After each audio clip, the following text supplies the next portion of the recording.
Welcome to the Athlete Brand Advisor Podcast, featuring advice and interviews about athlete branding. Learn how marketing, public relations, and broadcasting can grow your brand. We also have special episodes to talk about recent news, events, and anything in the world of sports. The podcast is sponsored by Pliable, a versatile marketing, PR, and broadcasting company that identifies opportunities and creates tailored content for its clients. Now it's time to roll. Here's your host, Glynn. Thanks, and welcome to the Athlete Brand Advisor Podcast. In this episode, we're talking about athletes who are past their playing days, and we're talking with John Coyle, who is the founder and CEO of The Art of Really Living, and he has lived. He has quite a bio. He is a champion athlete, Olympic medalist, also with a product and design engineering degree from Stanford, and also a seasoned executive, has really done a great job. Also in the sports space, is an Emmy-winning sports producer at NBC, five-time TEDx speaker, a professor at 3 universities, and an award-winning author of 2 books. He is also a world-leading expert in the fields of innovation, design thinking, strength, resiliency, and so much more. That brain behind him that he's got in his background speaks to what he does for everyone's mental mindset as well. John, welcome into the podcast. Thank you for having me, Greg. Absolutely. Well, I always like to kick off these interviews when I kind of get a chance to know somebody a little bit, and talk to me about how you first start getting involved in sports. Let's hear that story. You know, I got the 10,000 hour rule pretty early. I stumbled into loving bicycling. My dad got me a big wheel when I was 5. I wore the wheels off 2 of those. Then he got me a real bike when I was 8. And he invited me to go on some tours with him. He was like a bicycle tourist. Mm-hmm. I said, sure. And so we ended up doing a 35-mile, then a 50-mile, and then a 100-mile bike ride when I was 8 years old. I ended up doing 13 what they call century rides, 1,300-mile rides this summer when I was 8. So I ended up getting my my 10,000 hours in pretty early on bikes and also on skates living on a lake. So yeah, it was really cycling and skating were my 2 sports that I went to the world championships, etc. in. Yeah, wow, that's pretty impressive. And a little shout out here to my daughter, who we did actually the trek across Maine during COVID. And it's a fundraiser. You have to ride over 180 miles. And of course, at 8 years old, kind of brings back my memories of that, because all we did was go around a road. We had basically at the end of the road, it was a dead end road, and we would just do circles because we didn't want to be out in the traffic. We didn't want to do all that. So we got our miles in. We didn't get up to the 10,000 hours like you did, but we certainly enjoyed time on a bike. I think there's something peaceful about that, isn't there, John? Just that time by yourself. It's such a low impact, but yet muscle and bone strengthening exercise. Like all the cyclists that I know are 10, 20 years younger than they really are. Like they just, like runners though, on the other hand, they age quick. Yeah, they take a beating. Yeah, no, that makes sense. So talk to me about your Olympic career and kind of when you knew that this was going to turn into something, special. Well, I stumbled into some what were probably native talents that I then, put the effort and time into. And so I began bike racing when I was 8, began speed skating when I was 9, or at 10, actually. My dad noticed I was the fastest kid on the lake on skates when I was 10. So he said, let's go to a speed skating race. I didn't know anything about the sport. I had never worn the big clunky long blades before. I show up on this beautiful oval of ice for a 3-lap race, first of many that day, expecting great things to go forward, given my track record on the lake ice. And I watched as these graceful figures just disappeared around the corner in front of me. And it was a 3-lap race. By the second lap, I got lapped by all 8 of them. Oof. So I tried to get off the ice, but they wouldn't have that. So they had me back out there finishing that last lap, embarrassed in tears, vowing never to skate again. But my parents weren't having that. So I was back out there. And, by the end of the year, I was 3rd in Michigan State Championships. At age 11, I was Michigan State champion. Age 12, I won the nationals. Age 13, made the national team. And then I eventually went on to go to the Olympics, where I brought home a silver medal. Yeah, that's really cool. I love hearing that story. And talk to me about being an Olympic athlete, because I think there's a lot of misconceptions about when you go to the Olympics, having worked with Olympians before. Give me your Olympic experience. Yeah, mine's a little different. Mine's probably closer to Bodie Miller than others. I I was training, I was going to school at Stanford in California with no coach, no training program, and almost no ice time, dodging figure skaters and little kids. The Right. few times I was getting any ice time, but I still managed my senior year to get 12th place in the world in the sport of speed skating. So when I graduated and joined the Olympic team full time, I was pretty certain in my head that I would go from 12th to 6th to first in the 2 years I had to prepare for the next Olympics by finally having time, support, ice, coaching, all that stuff. But they put me in a program of fixing my weaknesses, which turns out were many and varied. And I went from 12th in the world to 34th in the world to not even making the US team 2 years later in the Olympic year, finishing 30th in the US trials I had won 2 years prior. Mm, So at this point, I'm ready to quit because I'm terrible. But I did sort of harken back to my original coach that I grew up with, who was always his mantra was race your strengths, like focus on your strengths. And so I was like, you know what? I'm racing my weaknesses. Let's not do this anymore. So I quit the team, not the sport, right. started training on my own again, which nobody wanted to happen. Everybody came out of the woodwork, but I did it anyway. I had the support of my parents. And so Yeah. I trained by myself for an entire year. And in a sport where hundreds of seconds determine first from second almost all of the time, Yeah. my first race back 1 year to the day of missing the team for the Olympic trials at the World Team Trials in a non-Olympic year, I broke the U.S. record by over 5 seconds. I broke the Wow. world record by over a second, and I went on to set every single U.S. record back to back. All which is to say, doubling down on your strengths is the way to go. Yeah, there you go. Wow, that's a very interesting story. I had no idea. So let's talk a little bit then about how you kind of ended your career, because that's always Yeah. an interesting transition. So you go on to have the success that you did, and kind of when did you know that it was over? So I can remember standing on the podium in Lillehammer. And people always ask you, what were you thinking? And for years, I gave them the response they wanted to hear versus the truth, which was it was Right. amazing. Like Yeah. you can actually watch a video of that, and you watch my face go. I bend the neck, I get the medal, and then I do exactly this because I'm literally thinking about should I keep skating? I have 4 more years. I'm 26 years old. Right. Yeah. I'm It's all 30. going through your head. Hope I don't get drug tested because I definitely don't have to pee and I'll be here all night and I'll miss the Yeah. party. So that, I was not present at all for that moment, unfortunately. So I did decide to go 4 more years because I wanted a gold medal. And, Right. Yeah. and, your listeners will all know that, we're wired to win, not for second, right? I was a one-timer first loser, one Olympics only, second place. So I wanted to be a two-timer first winner. You know what I mean? Right. So Yeah. I trained for 4 more years, 3 of them on my own, having really great success. The fourth year, I got back with the team, which was a huge mistake. They overtrained me again. That ended up not making the team again. And so, humiliated, I'm 30 years old. I have never had a job. I don't know anything about the working world. And I've got to start all over from the very bottom of Maslow's pyramid. I don't have anything. Right. And fortunately, there was this thing called management consulting that hires people that have no experience because they know they can work you to the bone if you're an athlete. So I was gonna say, yeah. that's an option for Yeah. ex-athletes for sure.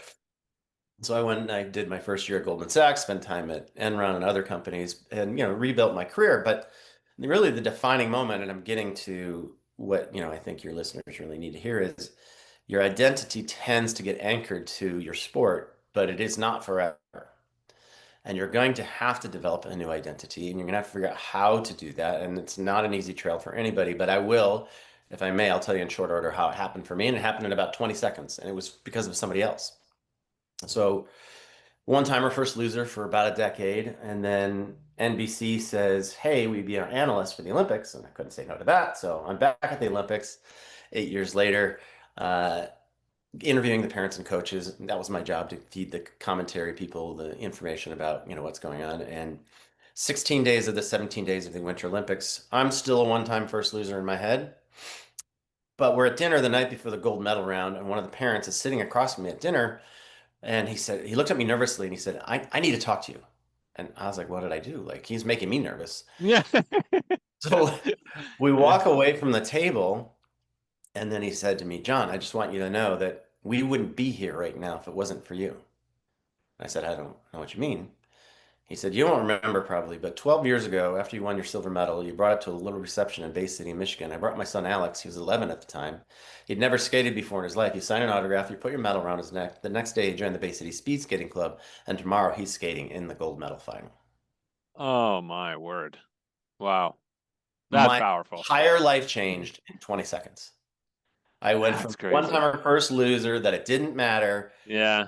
to realizing it did matter and ultimately that I matter and that I can make a difference. So I got my daughter skating. I started coaching. I've been highly involved ever since. I still work for NBC every 4 years. And more importantly, I started talking about it because I didn't talk about skating at Right. all Yeah. those 12 years. And now I am a paid international keynote speaker. This is all I do. I've told this story for more than 100,000 people live and probably more than a million virtually in more than 19 countries. Wow. That's amazing. It's inspirational for me to hear that story because working with athletes, obviously an NIL, and as they build their own athlete brand, and there's some appearances we'll go to that aren't right well attended, and you wonder, how impactful this was, or Right. was this successful? But the thing is, you just never know, and I've heard that story. In different variations, in several different ways, is you don't know that next kid you're going to reach or connect with, and you just don't know who that is. And I think that's a really powerful story for all the athletes that are listening, whether it's one autograph you sign or whether it's 400. Know that there's one, all it takes is one. Right. That's right. Yep. Cool. So talk to me about being a TEDx speaker, and now how you've gone into your own, and you've clearly found yourself again, and now professor and author with the 2 books. Talk to me about how you're growing your own personal brand now around your athletic kind of career. Yeah, so I went into consulting and did that for a number of years. Sort of relatively normal business life. Moved into a client, climbed the corporate ladder for another 6, 7 years.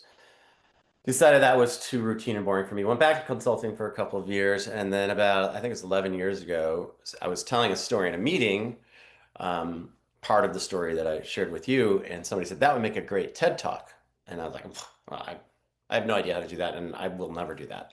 I couldn't think of anything more terrifying than standing in front of a room of 500 people and trying to tell a story. And he's like, no, you really need to do it. Like, really need to do it. Talk to the organizer. He can give you some coaching. And so I met with the guy, and he's like, you really have to do it. So I signed up for it, and I had 6 weeks to prepare, and I was beyond nervous standing on that stage. Probably more nervous, honestly, than the Olympic medal final. Well, because you felt like you knew what you were doing, you were Right. prepared for the Olympics, right? It's Yeah. like now I'm completely unprepared. I don't know what's going to happen right now. Exactly. Yeah. But about 30 seconds in, I was totally in the flow, nailed it, felt great, walked off the stage, standing ovation. And then they published it up a couple of weeks later. And again, I was consulting at the time, and one of my clients said, hey, in addition to our consulting arrangement, could you do that talk for us at this upcoming meeting? And I was like, sure. And then the business developed, the salespeople got involved. I wasn't involved with the negotiations. And he came back to me and he's like, yeah, so it's good. We're going to do it. It's in February. 2 days at the Lowe's in Santa Monica, a couple cocktail receptions, a 45-minute talk. And, they're going to pay us $17,500. And I was like, what? Why? Why would anybody do that? Like, I had no idea of like This speaking world. fees, the Yeah, whole, yeah, yeah. I didn't know anything about it. So I was like, oh, okay. Now, I didn't get that money, right? So I go give the talk, and it's for a insurance company, and they had their brokers there, and like 6 brokers convene on me afterwards, and like, no, can you do that for my company? Can you do that for my company? So I ended up doing it like 9 more times over the next 3, 4 months, and I didn't get any of that money. And I was like, you know what? Maybe I could do this by myself. So I gave my notice and quit my job July 8th of 2015. So it's been just over 10 years, and I've been doing this ever since. And it's absolutely a phenomenal, phenomenal lifestyle job. And, you get paid to inspire people. You get paid to travel the world and go to parties. It's my Wow. sort of a running Yeah. joke. Sort of true. I like that. And then talk to me about kind of when you talk about some of these things that make you an expert of the fields of innovation and design thinking and strength, resiliency, and um, chronoception. Like, what are these things in the neuroscience and psychology of kind of time perception that you've obviously been able to, create and develop, and as you said here, design endless summers? So, at Stanford, I studied under a guy named David Kelly in Stanford's product design program. He's still the head of the design school there. He's notable not only for that, but he's the head of IDEO, which is an innovation consulting firm. He is the father of something called design thinking, which is a creative problem-solving methodology that I always bring to my talks. And most notable probably is he was Steve Jobs' right-hand man, good friend, and key designer for 15 years, co-creating the Macintosh, the Lisa, the Macintosh, and the first iteration of the iPhone. So Yeah, that's not a bad gig. yeah, but core to design thinking, and this is sits underneath all of my talks, is when you're not seeing success on a challenge, you probably framed the problem wrong. So ask a better question. And so all my talks, all three of them anchor to a commonly asked question that's okay. It's just there's a better one. So the first talk, which you heard a piece of, is instead of how do I fix my weaknesses, how do I design for my strengths? Right. So that's talk number one.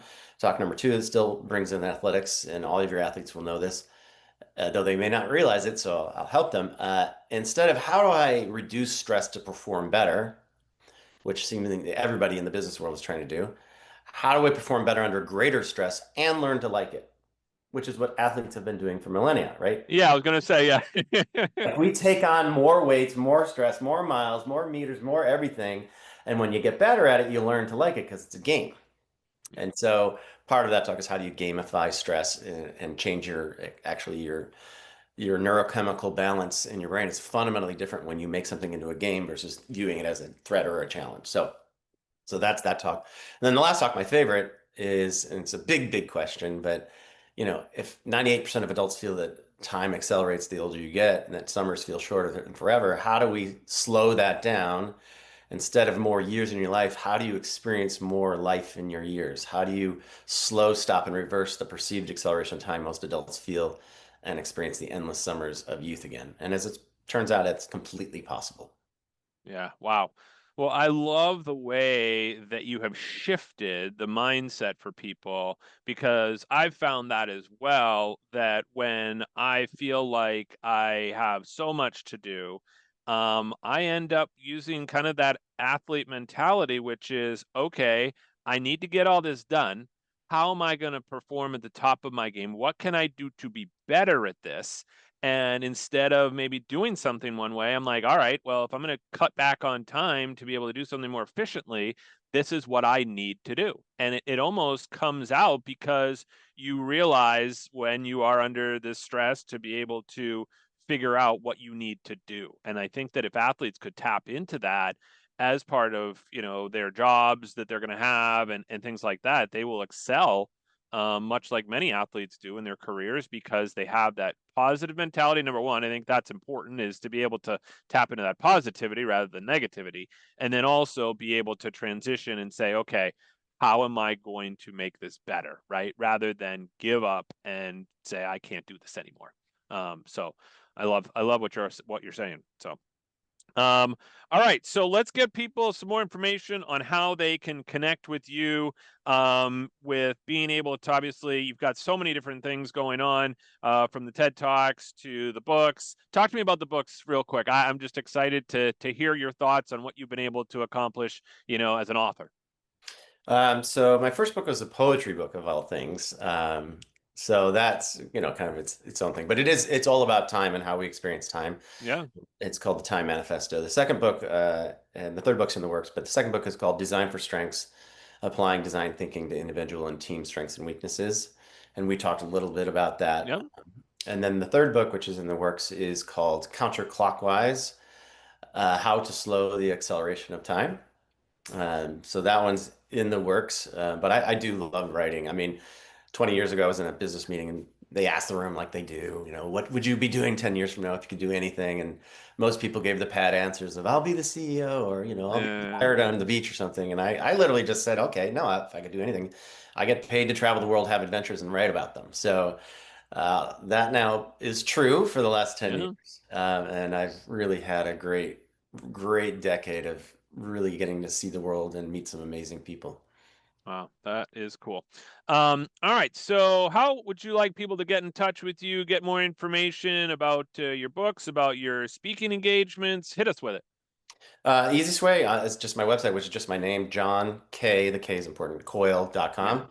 And I have my blog there. I have links to my books, the TED Talks. I have a YouTube channel, which is John K. Coyle 1 on YouTube that I just started. So that's just getting going, but it's all about the time stuff. And The new framing for the time talk, and maybe the book will change as well, is around time capital. So we invest our financial capital in various sorts of investments, seeking various sorts of returns with various sorts of risks. Most of the wealthy people I know try to invest their time in low risk opportunities, hoping for high returns, and it doesn't Yeah. work that way. Life really is about life begins at the edge of your comfort zone, as the saying goes, and it's actually true. Yeah, no, that's cool. Well, I think that's also motivation for me as I start to launch an online course for NIL and really try to help as many people as I can because, as you can imagine, John, I hear from parents and athletes all the time, like, what is this NIL stuff? How does my son or daughter do it? Right. And I'm like, I would love to sit here and be able to tell you that, but I need to be able to tell more people and I need to be able to, bring in the revenue, right. And be able to Yeah. help people but so an online course is going to be the way that I'm going to do it. And especially as you can appreciate, this world is changing with NIL so fast. There's no way to, I wrote a book. I wrote a children's book because I wrote a story that was already happened and it was not going to change. It was done. It was Right, something, it right. was true story. And now I'm like, all right, I'm not going to go try and tackle the legislation that's going to change 2 years from now, 5 years from now, et cetera. I need to go and I need to use, and a little bit here, you talked about using your strengths as a broadcaster. I also know that I have a superpower, which is to be able to broadcast and talk and not be Yeah. afraid of a camera and do all those things. And so I have to play to my strengths. And what I realized was that's an online course, and that's me Yeah. using my background and my skills to be able to do that. So it's been very reaffirming to talk with you today, John. And I'm sure many others, especially athletes, will hear this episode and maybe reshape the way they think about their career as well. So this has been extremely helpful. Awesome. Great to meet you, Greg. Yeah, absolutely, John. Well, this has been a great episode here on the Athlete Brand Advisor podcast. I'm Greg Glynn. We're glad you could tune in and stay pliable, my friends. Thanks for listening to the Athlete Brand Advisor podcast. Be sure to check out the show notes from today's episode and catch up on recent episodes at pliablemarketing.com. We also encourage you to share topics and guest ideas by emailing our production staff at pliablemarketing@gmail.com. We love hearing from our loyal listeners and athletes who want to grow their brand. So jump in and be part of the podcast because that's how we roll.